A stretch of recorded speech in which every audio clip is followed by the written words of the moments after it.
So here's something that Seahawks fans are going to absolutely love.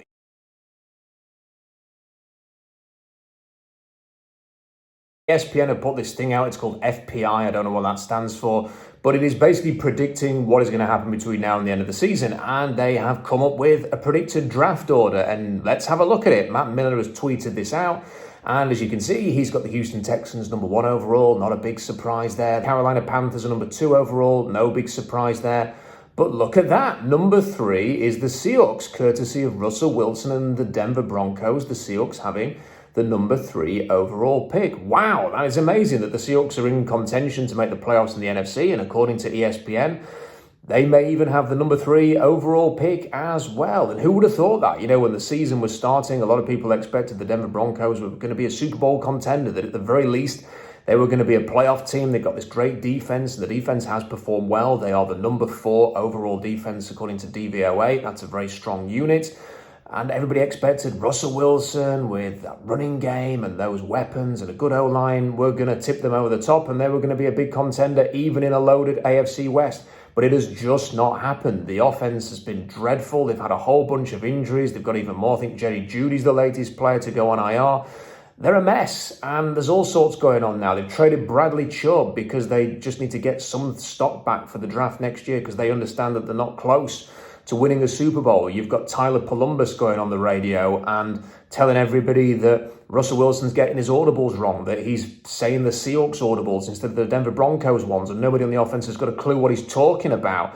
And there's this amazing statistic that says that if they had just scored 18 points in every single one of their games so far, they would have an 8-1 record. 8-1. They'd be one of the top teams in the NFL, and all they have to do is score just under 20 points a game. It's staggering how shocking and bad the Broncos have been since this Russell Wilson trade. And we were kind of thinking, hey, maybe the Seahawks will get the number 3 overall pick because they won't be very good. It's the completely other way around. The Seahawks are the team in contention for the playoffs. And here we are, ESPN is saying that the Denver Broncos might be giving the Seahawks the number 3 overall pick. So what does that mean for the Seahawks? Well, it's great for a couple of reasons. The first one being security at quarterback. I had a chance to speak to Pete Carroll in the press conference after the Munich game, and I asked him a question about the future of Geno Smith and Drew Lock. Here's what he had to say. There was a report earlier today about your eagerness to keep the 2 quarterbacks, Drew Lock and Geno Smith. Is there a possibility that those talks with those 2 players could begin before the end of the season? Is that a possibility? I don't know. That's a really good question.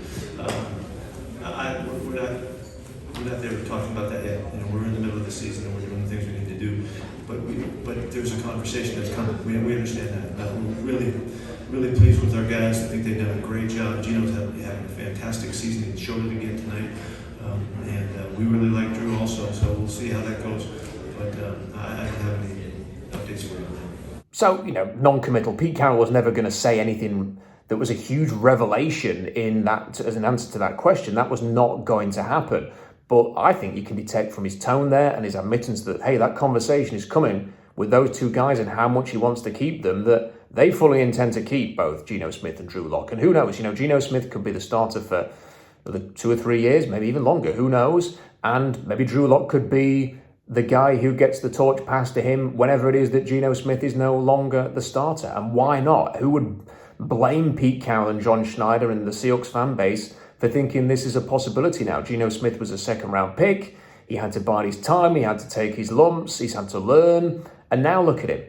Drew Lock is a former 2nd-round pick. Drew Lock has all of the traits like Geno Smith to be a very, very good quarterback in this league. And maybe he just needs that bit of time, that right bit of guidance and trust as well to take the kind of step that Geno Smith has. Maybe he could be the option for the Seahawks down the line.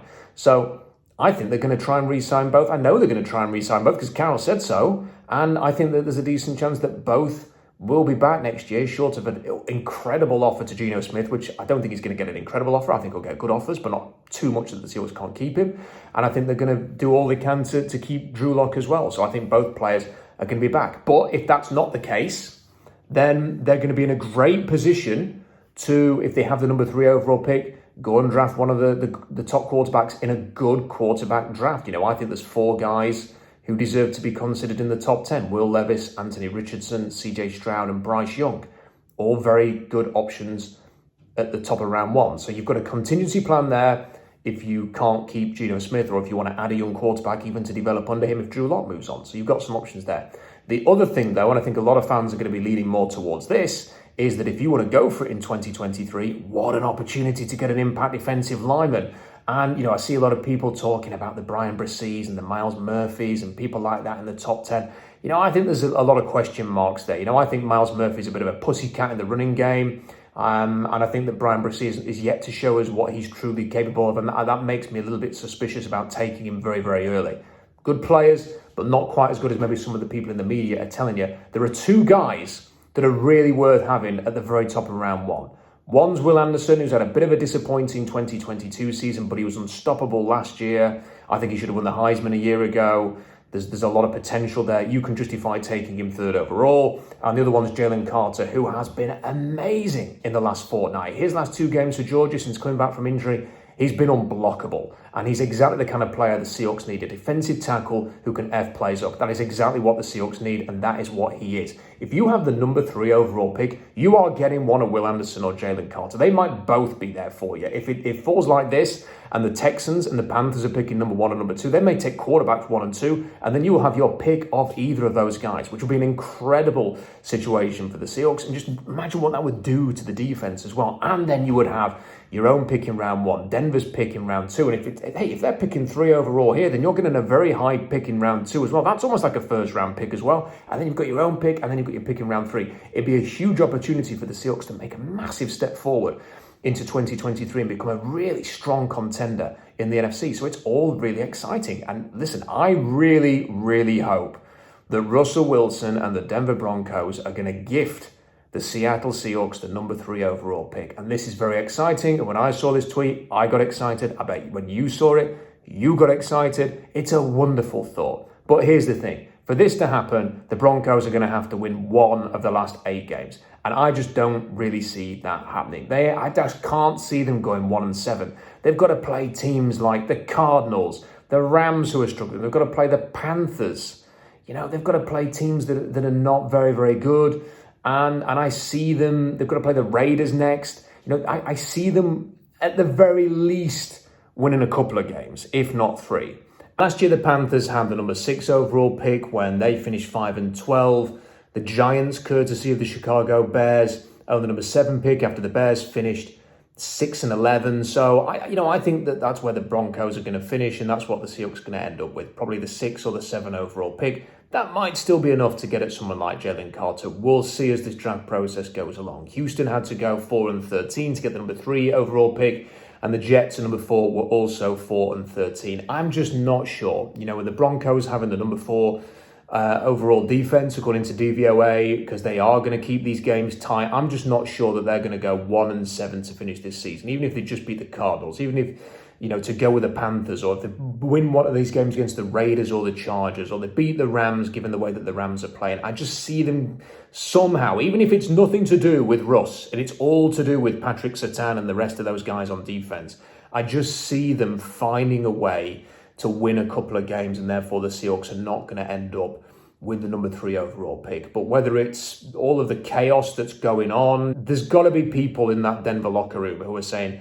listen, you only need to get 18 points for us to win games because of our defense, and they're paying you $250 million, and they've traded everything for you. When are you going to step up to the plate? When are you going to do something to help us out? And I bet that's a sentiment in that locker room. And the longer that this goes on, where the offense just isn't working and Russ isn't playing very well, that sentiment's going to grow. And Bradley Chubb isn't there.